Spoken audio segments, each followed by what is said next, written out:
a pretty decent Hellenic faction that has a nice selection, beginning with the Thorax Hoplites for the general. These are pretty good Hoplites. They have more armor than your standard Hoplites, they have more morale, and they can do very well in melee. Hippeus Lancers can be hard to use effectively, but they are shock cavalry, so getting rear charges and going against skirmishers and light troops is going to be very effective. You have the expensive elite picked Hoplites, and these are, together with the Royal Spartans, the best spear units in the game. They have pretty decent armor piercing damage, pretty high melee attack for being a Hoplite unit, expert charge defense and all that good stuff, and 75 base morale. So these guys are going to take it out for quite some time, but they are very expensive.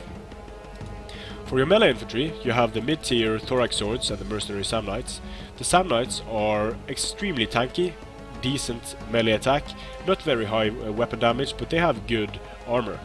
But the main difference between these guys and these guys is that they don't have the shield wall, the Samnites, so it makes them slightly less tanky for their price than the Thorax Swords, but they are still very tanky, can take a lot of damage in melee. Syracuse, of course, has a nice selection of spear infantry, since they are a Hellenic faction. They have the militia hoplites that can be useful for guarding flanks and up against enemy cavalry. The same with the light hoplites, Thureos spears, able to skirmish and then charge into melee. They have these Thureos hoplites, which have a shield that is worse at blocking incoming missiles than the Hoplon. I believe the Thureos only blocks 40% of incoming missiles, while the Hoplon blocks 50%. Still decent units. The Hoplites and Thureos Hoplites are kind of overshadowed by the Thorax Hoplites. They are better in every single way. But then you have the Mercenary Etruscan Hoplites, and these guys have less armor and more health. They have a bigger bonus versus large, a smaller charge bonus, and a smaller melee attack.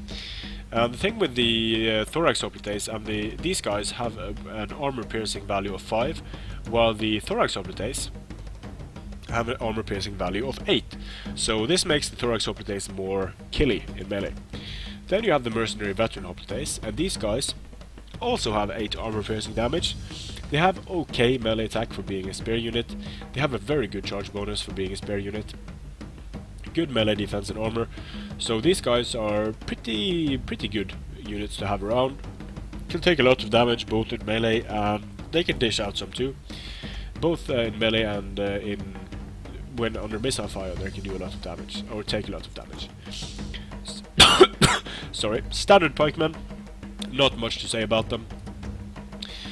Standard crappy skirmishers, not much to say about those either. They can do some damage if they're left alone. If they get hit by enemy skirmishers, they're going to take a lot of damage. And of course, every single unit in the game is going to be able to kill them in melee. Then you have your peltast units, decent javelin units with good armor, and your mercenary Balearic slingers, that is one of the best missile units in the game for dealing damage to armored targets. You have your Hippeus, standard shock cavalry. You have your citizen cavalry, standard mid-tier melee cavalry. Then you have your mercenary companion cavalry, and these guys used to be absolutely beasts because they had a bonus against infantry units, but they lost that bonus. They are still good units, but they are just so expensive. And for the price of one companion, you can almost bring, well, you can bring, let's say, 2 Thureos, you can bring 2 Thureos Hoplites, you can bring Thorax Hoplite and 2 archers, so they are very expensive for what they do. Still, in rare charging and charging light enemy infantry, they can be very effective. So we have the Skirmisher Cavalry and the Tarentine Cavalry, not much to say about them. Very light, fast skirmishing cavalry that can be useful against elephants and such, but it's going to die to most of the things in the game, and the Tarentines can take a bit more damage. They can rear charge, but not really effectively. So as Syracuse, your main power lies in your cost-effective mid-range infantry.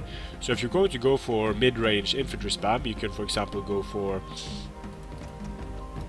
4 Thorax Hoplites, you can go for 3 Mercenary Samnites, you can go for some, let's see here, you can go for some Thorax Swords, and some Hippeus Lancers, together with some cheap archers Or if you want more archers, you can take out Thorax Hoplite and you can take in some more archers.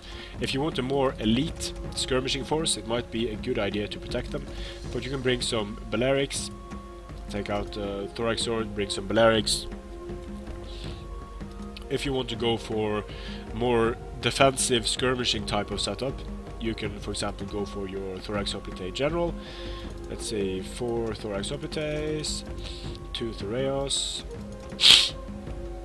and then you can go for some Mercenary Balearic Slingers, use your pikes to hold the center. Now you have some more funds to spend on Cavalry, should you so wish. You can even spend some more funds on some Mercenary Veteran Hoplites.